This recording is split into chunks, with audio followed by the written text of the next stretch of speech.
Bismillahirrahmanirrahim. Bismillahirrahmanirrahim. Assalamualaikum warahmatullahi wabarakatuh. Alhamdulillah, di hari Jumat ini kita bertemu dengan pelajaran Akidah Akhlak untuk anak-anak kelas 5. Jadi hari ini kita sudah masuk ke materi yang kelima, insya Allah di materi yang terakhir di semester 1 ini, karena sebentar lagi di tanggal 29 November kita sudah menghadapi penilaian akhir semester 1. Bab yang kelima, yaitu berhias diri dengan akhlak terpuji. Dengan akhlak terpuji apa saja? Berhias diri kita, teguh pendirian, dermawan, dan juga tawakal. Adapun KD maupun kompetensi dasar di materi yang kelima bisa dibaca karena Ustazah Tidis mempersingkat waktu ya. Lumayan banyak materi di bab yang ke-5 ini. Selanjutnya, apa saja peta konsep atau inti ataupun poin-poin yang harus kita pelajari pada materi atau bab yang kelima di indahnya berakhlak terpuji. Yang pertama, kisah keteguhan hati Nabi Ibrahim alaihissalam. Kemudian, teguh pendirian, bersifat dermawan, dan juga bertawakal kepada Allah. Jadi di bab yang kelima ini ada 4 titik poin yang harus kita fahami. Yang pertama adalah kisah keteguhan Nabi Ibrahim. Ustazah persingkat, kakak bisa mencari di buku paketnya. Bab yang kelima, poin yang pertama yaitu kisah keteguhan hati Nabi Ibrahim. Seperti yang kalian ketahui bersama, bahwasanya Nabi Ibrahim itu adalah Nabi yang taat sama Allah. Beliau termasuk kekasihnya Allah, yang mana padahal keluarganya dia adalah keluarga yang membuat patung atau pembuat berhala. Namun Ibrahim ini punya kedudukan yang sangat tinggi. Dia termasuk kekasihnya Allah, yang kalian ketahui bersama bahwasanya Nabi Ibrahim itu dulu yang pernah dibakar oleh kaum kafir Quraisy, tapi Allah malah memberikan rasa dingin kepada Nabi Ibrahim.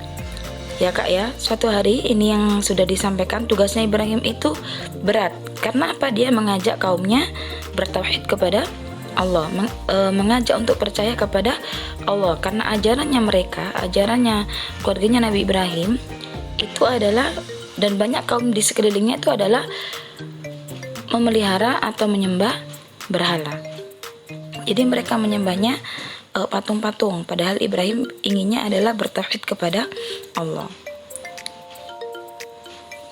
Nah, Nabi Ibrahim ini juga ada kak ya, ini lanjutannya sudah Titis lanjutkan di buku kalian, buku paket halaman 61.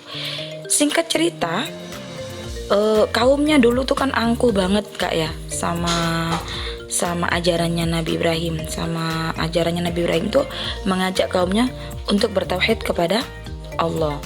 Nabi Ibrahim itu ingin sekali menghentikan aktivitasnya orang-orang kafir tadi. Apa? Menghentikan supaya mereka tidak menyembah berhala gitu.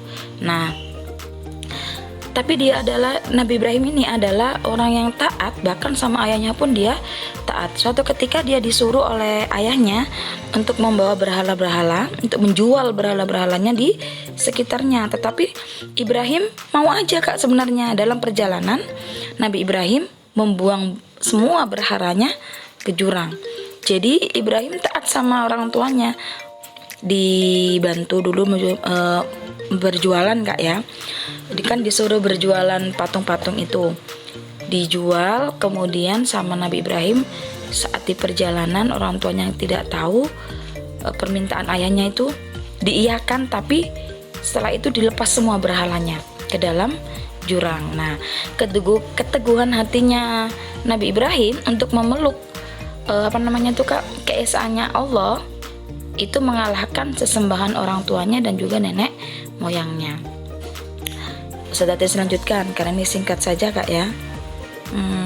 Nah ini sampai tadi yang saya sebutkan, orang kafir itu ingin membakar Nabi Ibrahim, karena Nabi Ibrahim itu yakin sama Allah, pasti Allah akan melindunginya. Akhirnya ketika dibakar malah menjadi rasa api itu dingin bagi Nabi Ibrahim. Nah, keteguhan ini yang kemudian bisa kita ambil hikmahnya ya Kak ya. Selanjutnya, oke. Di titik poin yang kedua tadi ya, teguh pendirian. Setelah kisah Nabi Ibrahim, kita lanjut ke teguh pendirian. Apa sih sikap teguh pendirian itu? Teguh pendirian adalah tetap berpegang teguh kepada kebenaran yang telah diyakininya. Kalau kita yakin bahwasanya Islam adalah agamaku, kita harus berpegang teguh pada kebenaran yang telah kita yakini. Ya, apapun yang membuat diri kita yakin bahwasanya itu menurut kita benar, kita berpegang teguh pada ya sesuatu kebenaran itu yang telah kita yakini.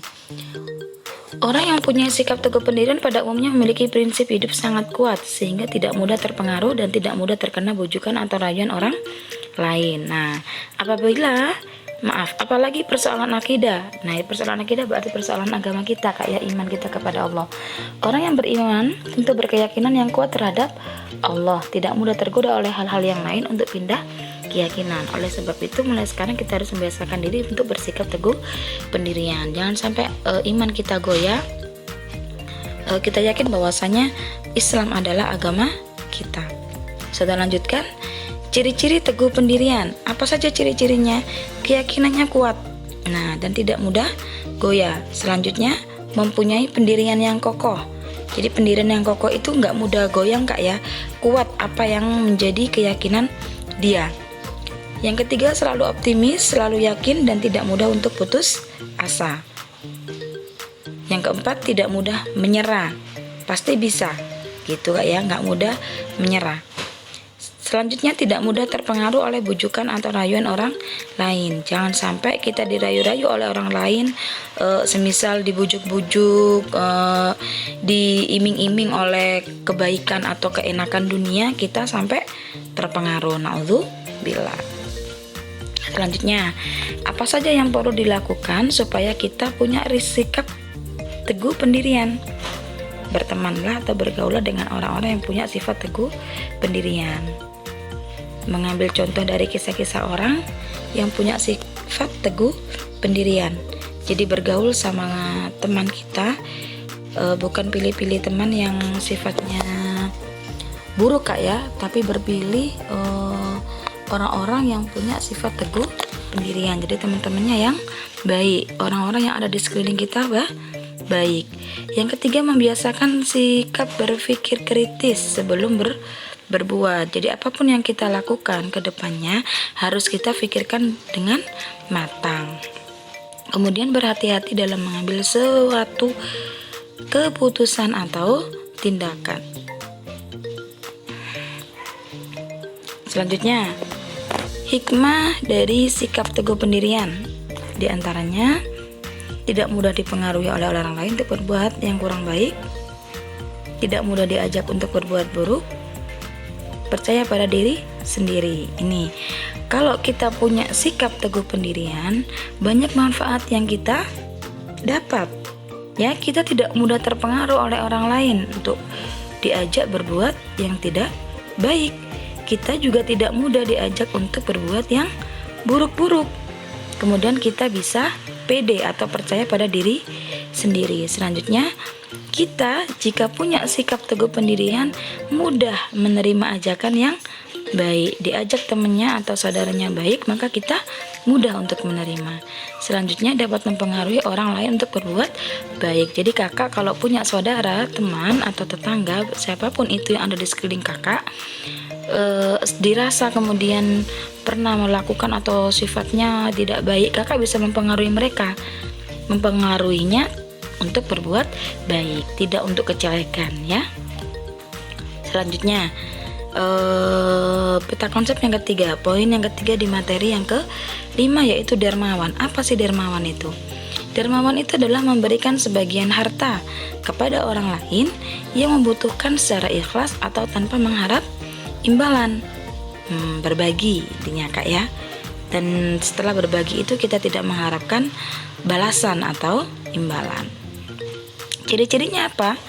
Orang-orang yang punya sifat dermawan rela berkorban untuk sesama manusia, menyayangi sesama manusia tanpa mengenal perbedaan, selalu menggunakan hartanya untuk kebaikan, tidak untuk foya-foya, yang rela berkorban, kemudian lebih mengutamakan kepentingan umum. Jadi kepentingan pribadi bisa kita pending, tapi kita lebih mengutamakan kepentingan banyak orang atau umum.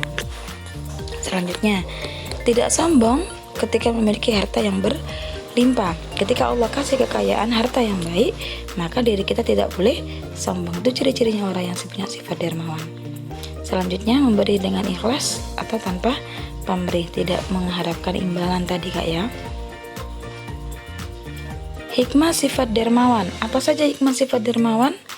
Dilipat gandakan rezekinya oleh Allah, dicintai Allah, membantu meringankan beban atau kesulitannya orang lain. Jadi yang poin yang ketiga ini termasuk meringankan beban orang. Jadi bersyukur sekali, mungkin orang yang kita bantu sangat bersyukur dan sangat berterima kasih. Selain itu kita dilipat gandakan rezeki kita. Apapun rezeki yang diberikan oleh Allah dilipat gandakan. Kemudian dicintai dan disukai oleh masyarakat. Insya Allah kalau kita punya sifat dermawan, disukai oleh banyak orang. Menghilangkan kesenjangan sosial, dijauhkan dari kesulitan dan mendapatkan kemudahan, mendapatkan keberkahan, kehidupannya menjadi tambah baik.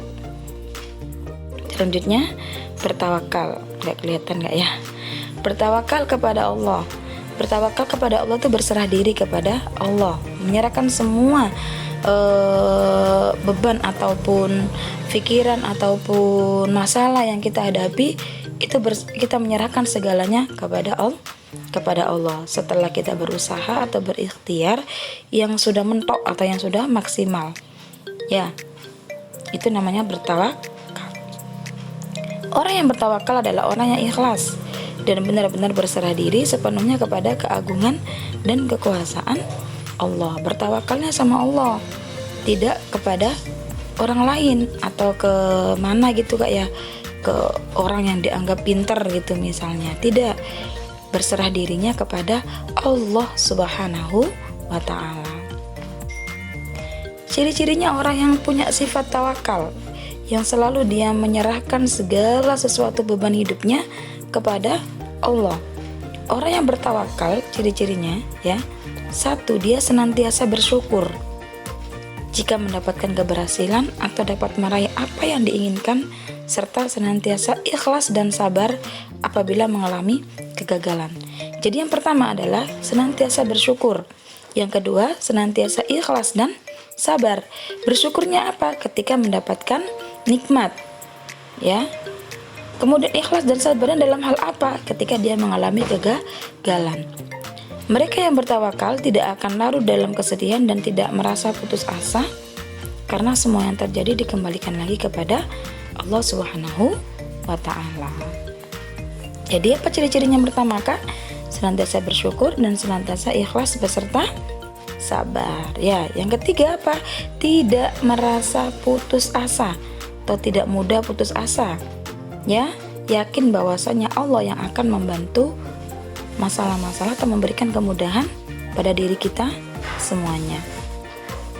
Adapun hikmah memiliki sifat tawakal, di antaranya yang pertama, mendapatkan ketentraman hati, terhindar dari rasa cemas, gelisah, khawatir yang berlebihan. Terkadang orang yang ketakutan itu kelihatan kan Kak, dia cemas, khawatir, takut dengan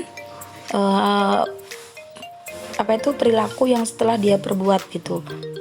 Dia khawatir, berarti dia tidak termasuk dia punya sifat tawakal. Kalau orang yang memiliki sifat tawakal, manfaatnya terhindar dari rasa cemas itu sendiri, pasti hatinya tentram. Selanjutnya, tidak mudah putus asa. Nah ini ya, jika kita merasa tidak bisa, sudah mentok aku nggak bisa, nah ini yang harus kita hindari.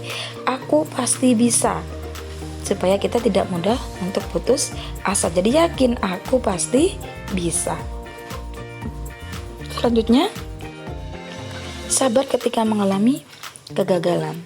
Setiap manusia, ya Kak ya, itu pasti pernah mengalami kegagalan. Kegagalan dalam hal apa saja, pasti pernah dirasakan oleh seluruh manusia. Dah, kita ketika diberikan oleh Allah kegagalan, tadi ciri-cirinya ikhlas dan sabar. Kalau kita sudah ikhlas dan sabar, manfaatnya adalah pasti kita tentrem hatinya, sabar mengalami kegagalan. Kemudian yang kelima, bersyukur apabila mendapatkan keberhasilan, mendapatkan nikmat, mendapatkan keberhasilan atau juara apapun, itu termasuk sesuatu yang harus kita syukuri. Selanjutnya, terhindar dari sifat sombong. Sombong itu sama dengan riya itu ya, karena keberhasilan itu bukan semata-mata hasil pekerjaan manusia atau hasil pekerjaannya seseorang, tetapi semua kehendaknya Allah Subhanahu wa Ta'ala. Nah, baik, sampai di sini. Ini insya Allah materi yang kelima, materi yang terakhir di pembelajaran akidah akhlak di semester 1 ini. Sebentar lagi, kemungkinan di 2 pekan lagi itu kita sudah menghadapi penilaian akhir semester. Jadi di Jumat pekan depan insya Allah sudah buatkan video-video untuk latihan-latihan soal. Baik, sampai di sini anak-anak kelas 5. Jika ada yang ditanyakan, silakan bisa buat Ustazah atau tulis komentar di itu Kak ya, di kolom komentar itu ya. Chat di kolom komentar atau ke Wapri Ustazah Titis. Baik, sampai di sini. Terima kasih. Sudah akhiri. Assalamualaikum warahmatullahi wabarakatuh.